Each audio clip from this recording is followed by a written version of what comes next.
आज जदि महानदीर भाग्य कौन मते असुविधा को जाइए आज ट्रिब्यूनाल को अपेक्षा करछे आमे तार एकमात्र कारण होचंदी नवीन पट्टनायक निजे। दीपावली बेले किसी फंपा बाणर शब्द शुणा जाए मो कहया कथा हला ए जो अजथा कथा कहवा तुमको लंबा समय धरिकी सुजोग मिलता महानदी विवादर समाधान करने सबुठु सुस्थ समाधान रास्ता थिला जे जदि आपण माने जो सरकार आपण माने 24 वर्ष धरिकी थिले से सरकार समय रे जदि कोनोसी ना कोनोसी मते आपण केंद्र सरकार पूरापूरी सहयोग थिला केंद्र सरकार मध्यस्थता करिया को राजी थिले ता सत्वे भी आपण माने से कथा को कले नाही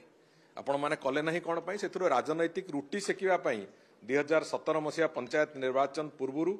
राजनैतिक रुटी सेकिवा पई आपण माने से कथा को कले नाही आज जदि महानदीर भाग्य कौन मते असुविधा को जाइए आज ट्रिब्यूनाल को अपेक्षा करछे आमे तार एकमात्र कारण होचंदी नवीन पट्टनायक निजे। तेणुक सीधा सड़क भाव में मध्यस्थता को मना करिकी जो